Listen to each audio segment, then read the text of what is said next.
This analysis video is driving the ball on the Champions Tour.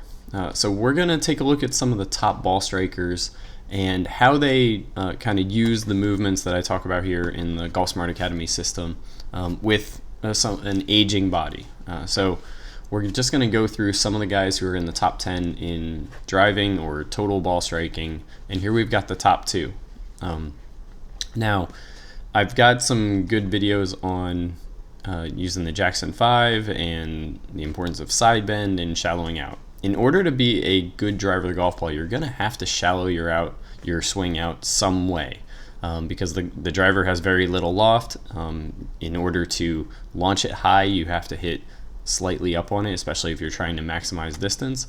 And in order to do so, you'd either have to add a lot of loft with your wrist down at the bottom, or do what most of these guys do and create a fair amount of axis tilt. And now you won't see it as quite a dynamic movement as, say, some of the younger guys like Dustin Johnson or Justin Thomas, but you'll see that the geometry, and the physics still holds up. So here we have the number one ball striker. He's number 3 in driving, number 1 in greens and regulation. You got Tom Lehman. And with a driver, you'll see right about here, his upper body is fairly vertical, and you'll see that he's still got a fair amount of lag. We know that this is a 3D image, so it's kind of angled a little bit away from us, but his posture here is fairly vertical. If he was to keep his body shifting towards the target and just extend his arms, we would finish with the upper body even more on top of it here. But what we're going to see is as he comes down through the ball, you'll see that upper body tends to back up. Now, as you get older, most of these guys aren't quite there yet, but as you get older, you'll lose a fair amount of your spine lateral bend. Usually around the age 65, there's a kind of a tipping point where what happens to your discs affects the way that you side bend. But you'll see that he still creates that good kind of Jackson 5 alignment where he gets a fair amount of tilt away from the ball. And you can see that he's doing it more from his pelvis and less from his spine. So some of the younger guys may have a little bit more of kind of a side bend through the spine. He has some. You can see, if we clear all these lines, you can see the kind of key points of his rib cage are on an angle about like this, but the key points of his pelvis are on a pretty good angle as well, something like that. That allows him to get into this classic position here that we see for really good drivers of the golf ball, where the body is angled away from the target. Most golfers think that they need to finish forward in order to kind of swing in balance. But balance is really a sign of what's going on with the whole system. So if the club is going to be pulling more horizontally because you swung on a more shallow path, then your body has to angle away from it in order to actually stay in balance. So now let's take a quick look at Bernhard Langer, the number 2 ball striker on the senior tour.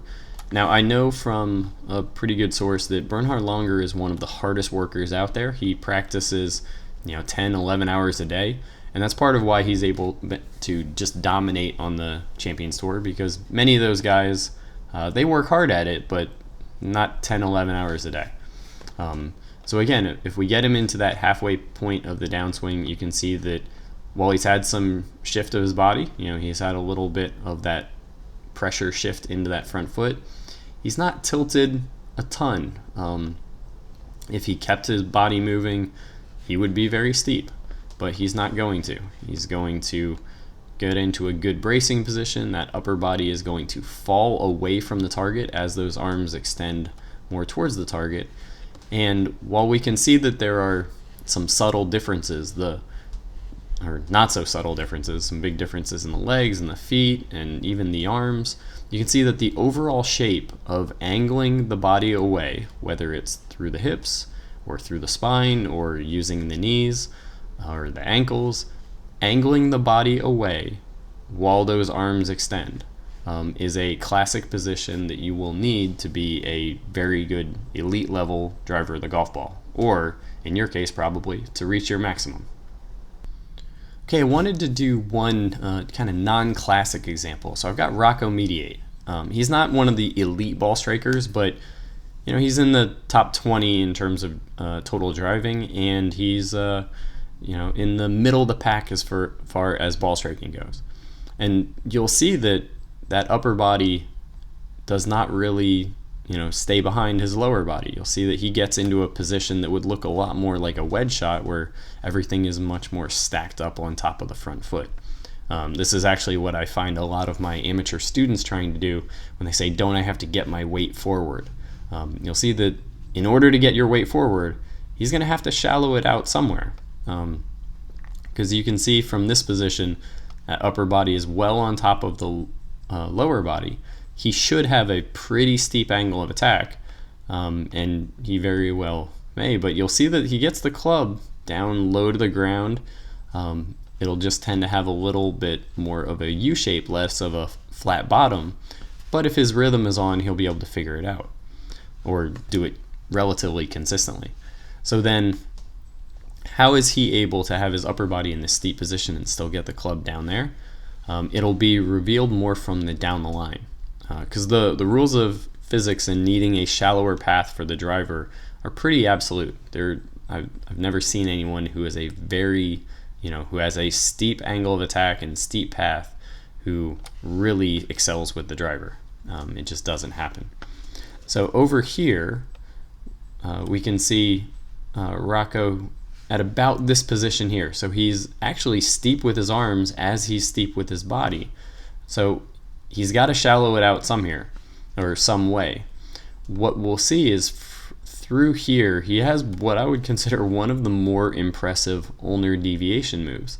You can see a fair amount of that unhinge, because you know that he's not getting any of that shallowness from the body. His body stays on top, but the club is lower and closer to the ground without really getting out over the swing plane. In fact, if anything, he gets it under the swing plane.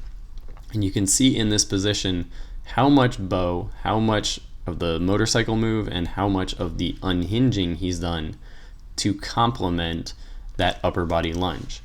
And you'll see why I tend to teach both of those key shallowing movements, both giving you the options of either having more of the Jackson 5 and shallowing it in transition, or if you're going to be steep, you can do it all with the arm shallowing and ulnar deviation, or ideally you would do a little bit of each. A little bit of the Jackson 5, a little bit of the arm shallowing in transition, and then you keep it shallowing with the major arm shallowing movement down in the release, which would be either the Jackson 5 and the bracing, or the unhinging of the wrists, or the ulnar deviation. So you'll see through there, even with an iron, he does a great job of unhinging, gets into, still has a fair amount of bow and unhinge there at impact, and that's one of the ways that you can make a more of a upper body lunge work, but it's not quite as good as what we were seeing with the classic drivers of the golf ball, the Bernhard Langer, the Kenny Perry, Tom Lehman, Colin Montgomery. The list goes on. If you look at good drivers of the golf ball, they're going to tend to get into that classic follow-through position. If you see golfers who have a little bit of an unusual move and not quite the classic follow-through position, then you know that they are getting their shallowness somewhere, otherwise they would continue to struggle with the driver. So the good news is, just because you get older and lose a little bit of clubhead speed, your driving game doesn't have to completely suffer. I'd still work on getting some of that shallowness. You'll do a lot of it more with the hips and maybe even the knees in order to help get the lower body ahead and get into that really strong bracing position and classic follow through.